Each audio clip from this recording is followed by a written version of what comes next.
Happy Easter! Today's challenge is all about Easter, and under here is what I'm going to create for you.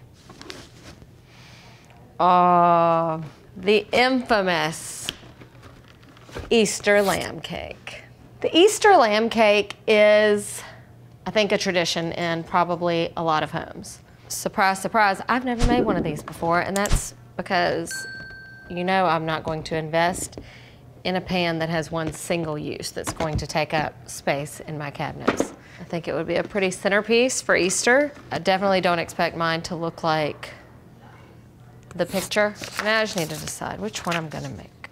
Some have like coconut on the outside. I don't wanna do that. All right, I'm going with the recipe with the least amount of ingredients. So let's get to baking. It's been a while since I've had a cake to bake. I'm not as intimidated as I used to be. What in the world? Okay, let me go get some ingredients. I'll be right back. All right, I'm going to follow the directions for as long as I can. Step 1, coat the mold with vegetable oil and let it sit. Oh, get it. Okay, sifting cake flour has me doing this multiple times. I'm just gonna whisk it all together. So I've wiped this pan with oil, and now it says to grease the pan and be sure you get in all the little nooks and crannies. So for that, you're supposed to use shortening. I know that, even though it doesn't call for that in the recipe. All right, then you flour it, grease and flour. All right, fill the face side. This will be the face side.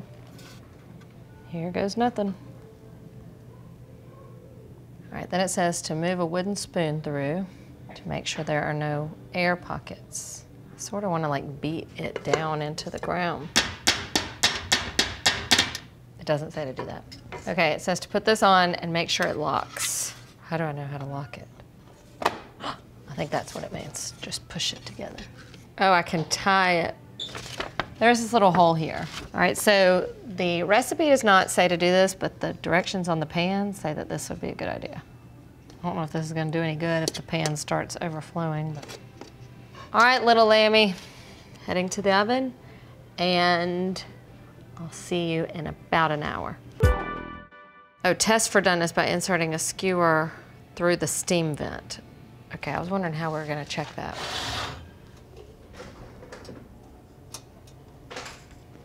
It appears to be done. No batter, just a few crumbs. We still have a minute before this thing actually starts to look like a baby lamb. All right, the suspense is killing me. It's only been about 13 minutes, but I just feel like it's good enough. I've unlocked the pans. Good thing is it's going to be covered in icing, so don't worry about these little imperfections. All right, it needs to cool here for 5 more minutes. Let's talk about the icing while we wait. I'm not going to make my own. So I found some pre-made frosting. I think this is a better option because it's going to be a little stiffer than the homemade kind. Replace the top pan, turn it over, and remove the bottom pan. This is the most important part, the head. The body I can fix, but the head,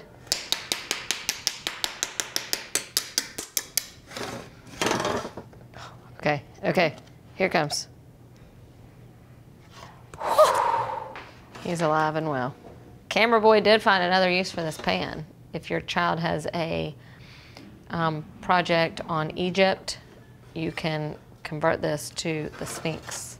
All right, my little lamb has cooled. I put him in the fridge for about 20 minutes. He's definitely more like front heavy. So my fear is that he comes crashing down. I feel like I'm gonna put some frosting on the platter along his backside. Kind of like glue him in there. All right, so now I'm going to create his woolly fur. I don't know how they get that face so smooth. All right, now I'm just gonna start putting little dots like this around. You definitely have to have like cake decorating supplies, like piping tips. This takes a lot more frosting than I planned. I had 2 containers in this one piping bag. This look gives you that coconut look. And a lot of people put coconut because it looks like a sheep or a lamb, but Nobody likes coconut, especially kids. I shouldn't have said that. Plenty of people like coconut cake, but just to have like some raw coconut flakes on a regular cake, nobody wants that. Y'all, the back of this looks perfect. Sort of looks like a lion at this point, but not for long. So I definitely recommend the piping tip. It's worth the purchase. You don't have to have piping bags. You can use like gallon Ziploc bags. This is called the squeeze and dab. Squeeze, dab, dab, dab, dab, dab, dab, like that. Dab, dab. I'm gonna have enough, y'all. I'm gonna have enough. Squeeze, dab, dab, dab. Okay, so now I think I'll try to smooth his face out with the right color. A little offset spatula is something I actually do have at home. This is like a baker's tool, but I can find a lot of little uses for this.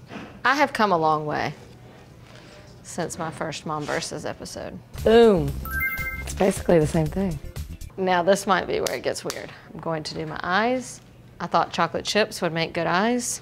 So far, that looks pretty good. You gotta admit, that one looks like a dog. This pan could also be used to make little Shih Tzus, if that's the kind of dog you have. For the mouth, all you do is make a Y. I think I might give him some eyelashes. Dang, why didn't I just stick with my motto? Here, do you remember my motto? You don't bake? Less is more. Listen, when y'all have ever heard me say quit while you're ahead, take my advice. Do as I say, not as I just did. He looks cute. His nose is crooked. Well, he couldn't be completely perfect, or I wouldn't have a job anymore. All right, coconut is gonna become grass. A little green food coloring. A little bit goes a long way. I'm gonna pour this around the base. Y'all, it's looking cute. I'm not even hating this food craft anymore. I mean, if you want to start this as your family tradition, don't be intimidated if you have the pan. It really is a lot easier than I thought it would be. And for my final trick, although I don't know, I'm kind of going with the less is more maybe, but I thought I might put some Easter eggs in the grass. All right, it is kind of cute. I'll just keep them. I'm so proud of this, I can hardly stand it. I mean, doesn't that just look peaceful? Just a quiet little lamb sitting in the meadow. If I can do this, you can definitely do this. All you need is the pan and a piping tip. You don't even need that much imagination. If you think I can still be stumped, comment below with any challenges you would like to see me make in the baking world. For more fun food challenge videos, don't forget to follow me on Instagram and follow Mom Versus and MyRecipes on YouTube, Instagram, and Facebook. Happy Easter. Bye. What do you think? He's really cute. I like him. He looks great. I kind of nailed it. You did nail it. Boom. He's cute. Approval from the baker. Thank you.